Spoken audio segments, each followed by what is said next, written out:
সরস্বতী পূজা বাঙালির ইমোশন। বাঙালির রক্তে রক্তে সরস্বতী পূজাটাকে এমনভাবে আমরা দেখি যে সবারই মাথায় নতুন নতুন আইডিয়া কিছু ঘোরে। নতুন প্যান্ডেল, নতুন ঠাকুর, নতুন কী করে সাজাবো। আর যারা বাইরে থাকে না, কারণ আমরা যখন ছোট ছিলাম তখনই বেশ ভালোই ছিল। বড় হয়ে যাওয়ার পর আমরা অনেক কিছু হারাতে শিখেছি আস্তে আস্তে আস্তে আস্তে সমস্ত কিছু, শুধুমাত্র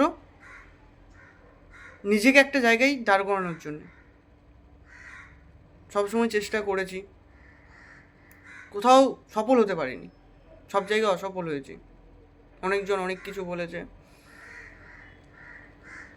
বিশেষ করে ফ্যামিলির লোক তো আছেই, আমার দ্বারা কিছু হবে না, কিছু করতে পারবো না লাইফে।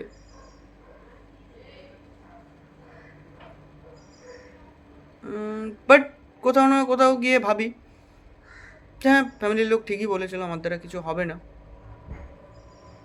ঠিক আছে। তো আজকেও আমার কিছু হয়নি, শুধুমাত্র নিজেকে গ্রো করেছি, নিজেকে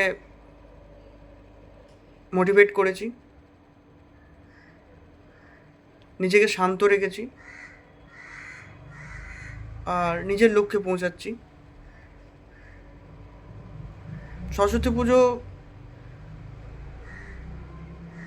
যখন আগের বছর করেছিলাম, খুব এনার্জি দিয়ে করেছিলাম। মানে কী বলবো, মানে এত এনার্জি দিয়ে করেছিলাম, ভালো লেগেছিলো। সব বন্ধু সবাই একসাথে ছিল, একটা আলাদা মহল তৈরি হয়েছিল। আর এই বছর যেহেতু আমি নেই, তো সেহেতু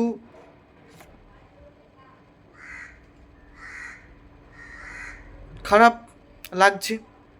বন্ধুরা বলছে পয়সায় চিনলি।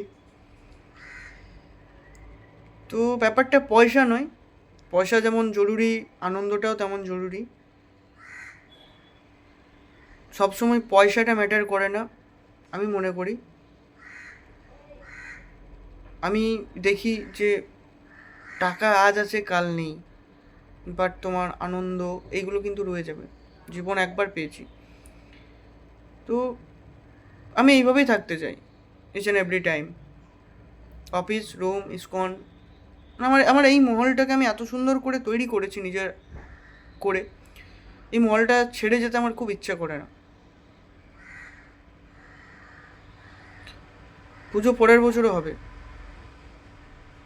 কিন্তু এখন যে সময়টা আমি কাটাচ্ছি এটা কিন্তু পরের বছর আমি পাবো না। তাই আমার মনে হয় যে আমি যাই কাজ করি না কেন, মন দিয়ে কাজ করব, আর নিজের মতো করে থাকবো, ঠিক আছে। না, এখন আমার বন্ধুরা বলে যে তুই ওইখানে গিয়ে অন্যরকম হয়ে গেছিস, আমার পাড়ার ছেলেরা। কারণ একটা ছেলে যে গ্রামে থাকতো, তখন পার্টি করতো, বন্ধুর সাথে আড্ডা মারতো, সমস্ত কিছু করতো, আজ তার কাছে সমস্ত কিছুই আছে। বন্ধু নেই, বাট পার্টি করতেই পারে, বারে যেতেই পারি, সমস্ত কিছু করতে পারি। কিন্তু আমি সেইগুলো ছেড়ে একটা অন্য মাইন্ডের মধ্যে সেট আপ করেছি। আর সেট আপ করার পেছনে সবথেকে বড় আমি যাকে মনে করি সে হচ্ছে প্রেমানন্দ মহারাজজি। তার যখন প্রথম প্রথম আমি তার বাণীগুলো শুনছিলাম, খুব ভালো লাগতো। তো তারপর আস্তে আস্তে নিজের প্রতি আনতে থাকলাম। তার যটা বাণী বলেছে যেগুলো আমার খুব ভালো লেগেছে, যে না আমাকেও এটা করা দরকার। তো তারপর থেকে আমি রাধা রাধা নাম জপ করতে শুরু করি, এখনও করি, প্রত্যেক দিন করি আমি। আর ভালো লাগে, মনটাকে আমার খুব শান্ত হয়ে গেছে এখন পুরো। রাগ অভিমান সমস্ত কিছু এখন নিঃস্ব করে দিয়েছে। প্রেমানন্দজির মহারাজজির কথাগুলো শুনলে তোমার একটা পজিটিভ মোটিভেট পাই সবসময়। আমরা বলি না যে অসফলতা বললে কোনো কিছুই হয় না। ট্রাই করো, আবার ট্রাই করো, যদি মিস হয়ে যায় আবার ট্রাই করতে হবে, যটা মিস হবে আবার ট্রাই করতে হবে, দেন একদিন সেই জায়গাটা পাওয়া যায়। যতবার ভাঙবে ততবার উঠতে হবে। ভেঙে গেলাম মানে আমার কিছুই নেই এমনটা নয়, ভাঙো আবার ওঠো।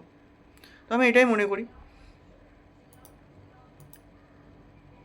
যে একটাই জীবন পেয়েছি, আমি এটাই মনে করি একটাই জীবন পেয়েছি, তো জীবনটাকে জীবনের মতন করে কাটাতে হবে।